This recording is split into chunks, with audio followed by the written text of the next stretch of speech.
बेवजह थकान बढ़ रही है, बाल झड़ रहे हैं, आपका मन थका थका सा रहता है, कुछ करने का मन नहीं करता, या फिर आप बढ़ते ही जा रहे हैं, बढ़ते ही जा रहे हैं, बढ़ते ही जा रहे हैं, ध्यान दीजिए कहीं आपका शरीर आपको थायराइड के सिग्नल तो नहीं भेज रहा है। और अगर ऐसा है तो घबराने की ज़रूरत बिल्कुल भी नहीं है, क्योंकि नेचुरली आप अपने थायराइड को कंट्रोल कर सकते हैं। ये एक लाइफस्टाइल डिसऑर्डर है, ये कोई बीमारी नहीं है, आपकी अपनी उपजाई हुई लाइफस्टाइल डिसऑर्डर है। इसको हम कैसे कंट्रोल करें, आइए जानते हैं। अगर आपका थायराइडिज्म बहुत ज़्यादा बढ़ गया है और तकलीफ़ दे रहा है तो सबसे पहले डॉक्टर के पास विज़िट करें, उनकी मेडिसिन को लेना शुरू करें और साथ के साथ मेरे बताए हुए इन टिप्स को फॉलो करें और आप देखेंगे कुछ ही टाइम में आपका थायराइड क्योर हो गया और आप मस्त ज़िंदगी जी रहे हैं। और हाँ, अगर आप मेरे साथ नए हैं तो मेरे पेज को जीवन रेखा हेल्दी लाइफ को फॉलो करना बिल्कुल ना भूलें, सब्सक्राइब करना बिल्कुल ना भूलें, क्योंकि यही वो प्लेटफॉर्म है जहाँ पे आपको ऑलवेज ऑथेंटिक मैसेज और वीडियोस मिलेंगे। चलिए जानते हैं। अब ये है कुछ आसन्स जो आपको थायराइड में करना है।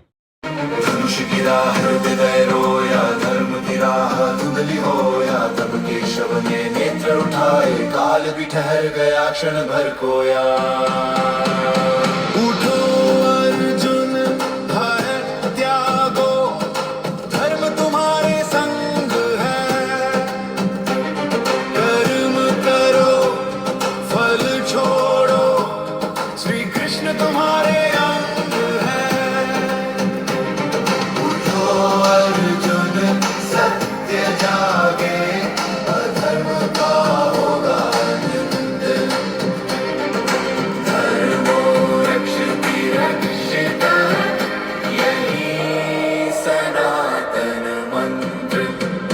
ना तू मारता ना कोई मरता, आत्मा अमर नित्य जर, शरीर बदलते वस्त्र समान, सत्य यही है धनुर्धर। जो हुआ वो होना था, जो होगा वो निश्चित है।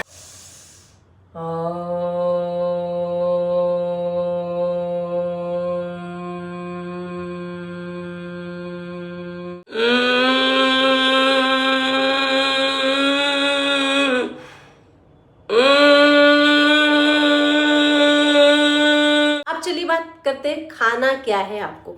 भाई घर का बना हुआ फ्रेश दाल चावल रोटी सब्जी और धनिए की चटनी तो ज़रूर खानी है।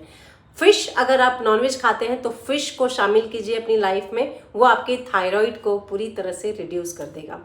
फिश में जो ओमेगा होता है बहुत ही इफ़ेक्टिव होता है, आपके थायराइड के लिए ही नहीं, आपके ऑल ओवर हेल्थ के लिए बहुत ज़्यादा इम्पॉर्टेंट है। इसके साथ ही सॉल्ट की मात्रा आपको कम करना है, आयोडाइज नमक खाना है और ग्रीन वेजिटेबल्स आप जितना खा सकते हैं, फ्रूट्स आप जितना खा सकते हैं, नट्स आप जितना खा सकते हैं, वो भी भिगाकर, डायरेक्टली नहीं खाना है।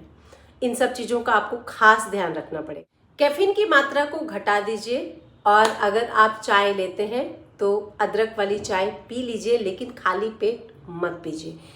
ये जितने भी हेल्थ इशू आते हैं, लाइफस्टाइल डिसऑर्डर्स जितने भी हैं, वो it's all related to our guts. अगर हमारा गट साफ है, हमारा गट सही है, तो आप कोई भी प्रॉब्लम में हो वो आपको ट्रिगर नहीं करेगा। किसी भी प्रॉब्लम के साथ आप लॉन्ग लाइफ जी सकते हैं, लेकिन ट्रिगर तब करेगा जब आपका स्टमक डिस्टर्ब होगा। बात करेंगे उस पॉइंट्स की जो आपके थायराइड ग्लैंड को शांत करता है, यानी कि आपकी जो समस्या है थायराइड की उसको रिड्यूस करता है। क्या करेगा? ये आपका थंब है, ये आपका हेड है, ये आपकी गर्दन है। इस गर्दन को आप ऐसे दबाते रहिए। यहाँ पे आपको एवरीडे 4-5 मिनट हर 1 घंटे में आपको ये प्रेस करना है, राइट, दोनों हाथों में। और कोशिश कीजिए अगर चांदी का छल्ला पहन सकें, ये तो वैसे भी पहनते हैं लोग, लेकिन अगर आप थायराइड में पहनेंगे तो आपको बहुत राहत मिलने वाली है। दूसरी चीज़, ये आपका जो फुला हुआ एरिया होता है, इसको आपको प्रेस करते रहना है। आप खुद देखेंगे आपको पेन फील हो रहा है, इट मीन्स आपका थायराइड बढ़ा हुआ है, तो आप इसको रिलीज़ करते रहिए, दबाते रहिए, दबाते रहिए। और थायराइड वालों को कोशिश करना है कि आपको बॉडी मसाज लेते रहना है। इसके साथ साथ ये ग्लैंड आपका जो जहाँ पे आपका बटरफ्लाई बैठा हुआ है उसका मसाज करते रहिए और गर्म पानी पीते रहिए। गर्म पानी बीच बीच में आप दिन में 2-3 बार पीजिए और इसको मसाज करते रहिए। That's it. ये आपके कुछ मसाज पॉइंट्स हैं जिससे आपका थायराइड शांत होता है। साथ ही जो मैंने आपको योगा आसन्स बताए हैं वो ज़रूर करें। अगर पॉसिबल है तो साथ में सूर्य नमस्कार भी करें।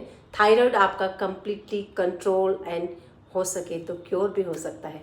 ये it's all up to you कि आप अपने लाइफस्टाइल को कितना मेंटेन करते हैं। भरपूर मात्रा में नींद लीजिए, खाना टाइम पे खाइए, स्ट्रेस की मात्रा घटा दीजिए और फिर देखिए लाइफ कितनी खूबसूरत बन जाती है। Take care, have a happy life.